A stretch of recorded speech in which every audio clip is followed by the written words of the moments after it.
Assalamualaikum warahmatullahi wabarakatuh. Sobahul khair. Selamat pagi ananda soleh-soleha hebat. Kaifa halukum? Bagaimana kabarnya antum hari ini? Seperti biasa, ibu doakan semoga antum semuanya dan ayah bunda selalu dalam keadaan sehat, dan antum selalu semangat ya menuntut ilmu karena Allah lillahi ta'ala. Amin ya rabbal alamin. Kembali kita hari ini akan belajar PAI, Pendidikan Agama Islam, pada bab pertama. Mari belajar Al-Quran Surah At-Tin. Sebelum itu kita buka dulu dengan membaca basmalah. Haya bina naftah darsana bikiraati basmalah. Bismillahirrahmanirrahim. Adapun tujuan pembelajaran hari ini adalah ananda terbiasa membaca Al-Quran dengan tartil, kemudian ananda memahami makna dari Quran Surah At-Tin dengan baik, dan ananda dapat membaca, menulis, dan menunjukkan hafalan Quran Surah At-Tin dengan baik. Silahkan ananda menyimak bacaan Quran Surah At-Tin yang akan ibu bacakan. A'udzu billahi minasy syaithanir rajim. Bismillahirrahmanirrahim. Wattini wazzaitun wa turi sinin wa hadzal baladil amin. Laqad khalaqnal insana fi ahsani taqwim thumma radadnahu asfala safilin illal ladzina amanu wa amilus solihati falahum ajrun ghairu mamnun. Fama yukadzibuka ba'du biddin alaysa Allahu bi ahkamil hakimin. Shadaqallahul azim. Itu tadi adalah bacaan Quran Surah At-Tin dari ayat 1 sampai ayat 8. Nah, bagaimana ya agar kita mudah dalam menghafal Surah At-Tin dan juga menghafal ayat-ayat dalam Al-Quran? Di sini Ibu akan memberikan beberapa tips cara mudah menghafal Al-Quran. Yang pertama adalah ananda harus mengikhlaskan niat dahulu karena Allah lillahi ta'ala. Karena apa? Karena sudah menjadi sifatnya manusia adalah ada sifat malas atau bosan. Oleh sebab itulah halangan terbesar bagi seorang penghafal Quran adalah rasa bosan. Jadi kita ikhlaskan semuanya karena Allah agar Allah memudahkan langkah kita menghafal Al-Quran. Setelah niat, apalagi kita berdoa kepada Allah supaya segala halnya, baik kita dalam menghafalnya, mengingatnya, selalu dimudahkan oleh Allah. Kemudian langkah yang ketiga adalah kita perbaiki dahulu bacaan kita. Karena percuma hafalan kita banyak, akan tetapi bacaan yang kita baca belum benar ya. Jadi sebelum menghafal kita baca dulu ayat demi ayat agar terhindar dari salah baca. Kemudian yang keempat, kita hafalkan per ayat ya. Jadi kita hafalkan satu ayat terlebih dahulu, diulang 3-10 kali secara tartil. Baru ketika kita sudah hafal, bacaannya sudah benar, kita lanjut ke ayat berikutnya. Kemudian apalagi? Kita dengarkan hafalan dari yang kita baca agar kita bisa mengkoreksi bacaan kita sudah benar atau belum ya. Yang terakhir apa? Ya, kita harus murojaah atau mengulang-ulang hafalan kita. Kenapa kita harus mengulang? Karena kita ini mudah sekali lupa. Nah, seorang hafiz Quran atau seorang penghafal Quran itu setiap harinya dia selalu murojaah atau mengulang-ulang hafalannya agar hafalannya tidak hilang. Nah, itu tadi beberapa tips ya nak ya, cara agar kita mudah dalam menghafal Al-Quran.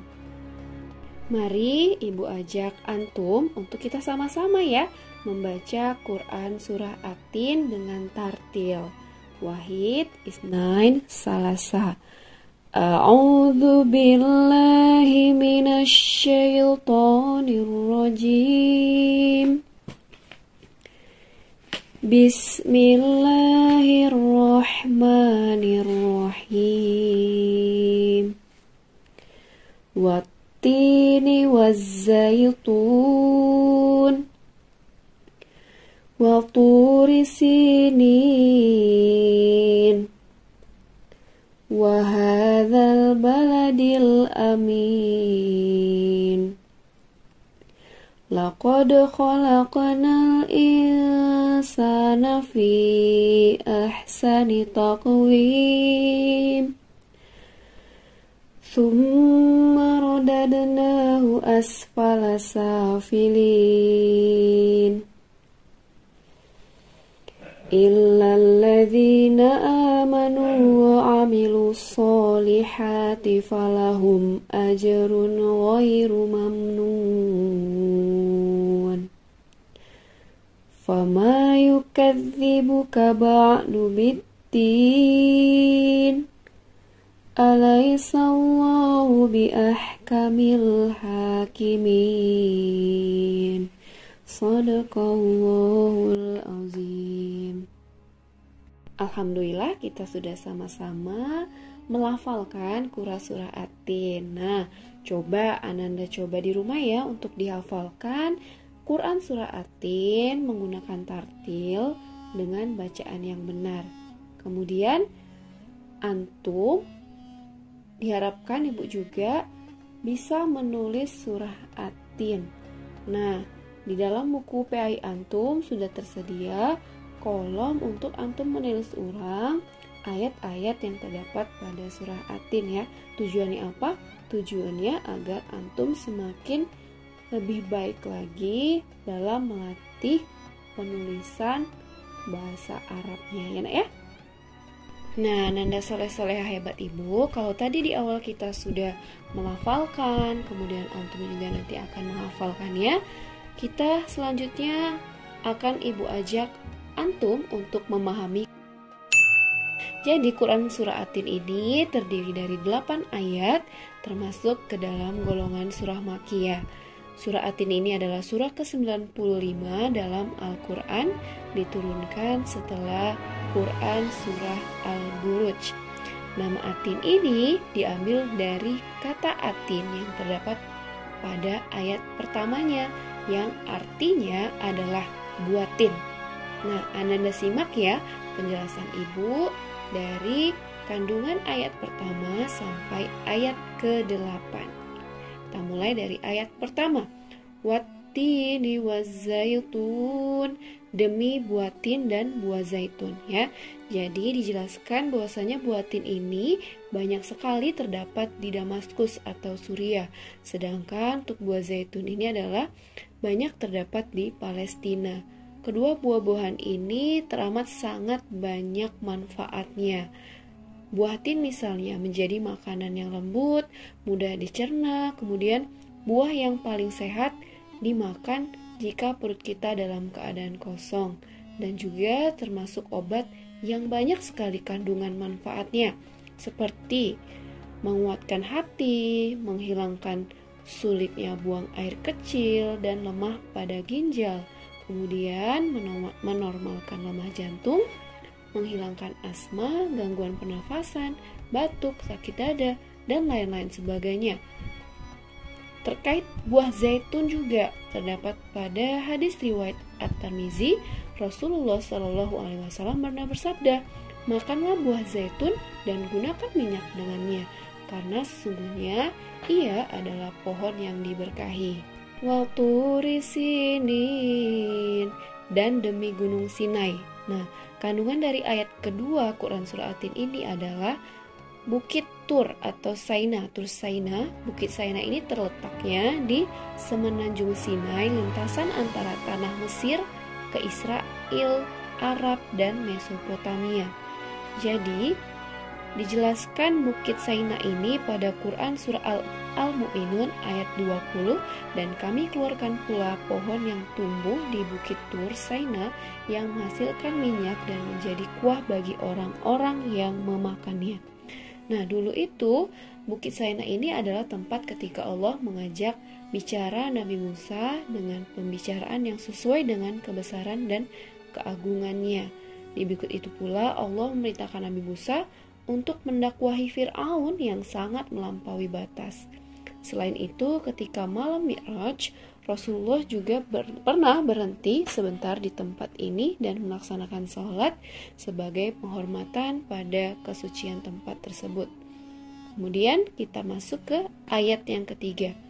Wahadzal baladil amin, dan demi negeri yang aman ini. Nah, jadi maksud dari negeri yang aman ini adalah apa? Yaitu kota Mekah.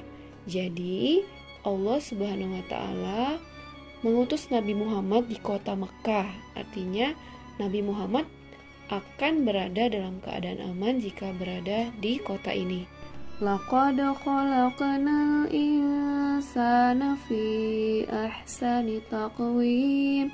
Sesungguhnya kami telah menciptakan manusia dalam bentuk yang sebaik-baiknya. Apa maksud arti dari ayat keempat ini? Jadi Allah sudah bersumpah dengan buatin, Zaitun, Tur Saina, dan kota Mekah bahwa manusia itu benar-benar tercipta dalam bentuk sebaik-baiknya, punya akal, jasmani, rohani, dan nafsu. Jadi dengan akal inilah manusia sanggup melaksanakan perintah Allah, mendapatkan petunjuk untuk bisa membedakan sesuatu mana yang benar dan mana yang salah. Jadi dari situlah Allah menciptakan manusia dengan akal, sehingga manusia berbeda dengan hewan dan makhluk Allah yang lainnya. Untuk itulah, sebagai manusia, hendaklah kita mensyukuri kenikmatan ini dengan selalu taat kepada Allah, yaitu melaksanakan perintah Allah dan menjauhi segala larangan. Tsumma radadnahu asfala safilin. Kemudian kami mengembalikannya ke tingkat yang serendah-rendahnya. Jadi pada ayat ini Allah memberikan peringatan kepada manusia. Apa peringatan dari Allah? Walaupun diciptakan manusia dalam bentuk sebaik-baiknya, manusia juga dapat turun derajatnya menjadi hina dina apabila ia kufur kepada Allah Subhanahu wa Ta'ala. Rasa syukur kita kepada Allah itulah manfaatnya kembali kepada manusia itu sendiri, bukan kepada Allah. Allah itu maha segala-galanya, Allah maha kaya, jadi tidak butuh terhadap kita dan rasa syukur kita, bahkan tidak butuh kepada seluruh alam semesta. Jadi apabila manusianya memilih jalan kerendahan, maka Allahnya pun akan membalas dengan kerendahan pula. Begitu sebaliknya, kalau manusia memanfaatkan apa yang Allah ciptakan dengan bentuk sebaik-baiknya, maka Allah pun akan memberikan atau membalasnya dengan kebaikan pula. Illalladzina amanu wa amilus solihati falahum ajrun ghairu mamnun. Kecuali orang-orang yang beriman dan mengerjakan amal soleh, maka baginya pahala yang tiada putus-putusnya. Nah, dari ayat ke-6 ini apa maknanya? Jadi siapa saja yang diberi kenikmatan oleh Allah berupa nikmat iman, nikmat kesehatan, nikmat amal soleh, akhlak yang utama dan tinggi, maka bagi mereka kedudukan yang tinggi dan pahala yang Allah berikan pun tidak akan putus-putus. Bahkan kebahagiaan yang berturut-turut, diberikan kenikmatan yang berlimpah, dan keabadian yang tiada sirna. Seperti fama yukadzibuka ba'du biddin, maka apakah yang membuatmu mendustakan hari pembalasan sesudah itu?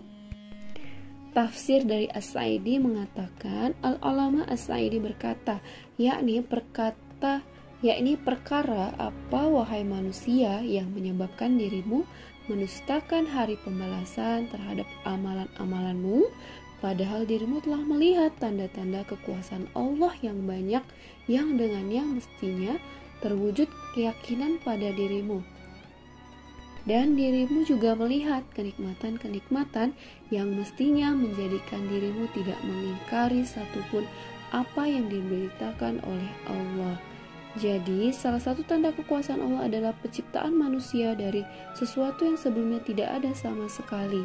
Jadi, dari hal itulah kita yakin bahwa Allah lebih mampu untuk sekedar membangkitkan dan mengembalikan dirinya yang sudah ada kelak di hari kiamat, lalu membalas apa yang telah manusia lakukan dahulu di dunia. Barang siapa banyak mengerjakan amal soleh, maka ia pun akan dijamin surga oleh Allah Subhanahu wa Ta'ala. Kemudian kita masuk ke ayat yang terakhir. Alaihissallahu biahkamil hakimin. Bukankah Allah Subhanahu wa Ta'ala adalah hakim yang paling adil? Nah, jadi ayat terakhir dari Quran surah At-Tin ini dapat diterjemahkan dengan bukankah Allah itu adalah hakim sebijak-bijaknya. Jadi dengan demikian maknanya apa? Maknanya adalah yang pertama, Allah adalah hakim yang seadil-adilnya, tidak akan pernah sedikit pun menzolimi seorang pun dari hamba-hambanya. Maha suci Allah dari sifat yang zolim. Yang kedua apa? Allah adalah hakim yang sebijak-bijaknya, tidak akan pernah sia-sia membiarkan manusia dicipta begitu saja tanpa diperintah, dilarang, dibalas dengan pahala, dan dibalas dengan siksa. Maha suci Allah dari sifat sia.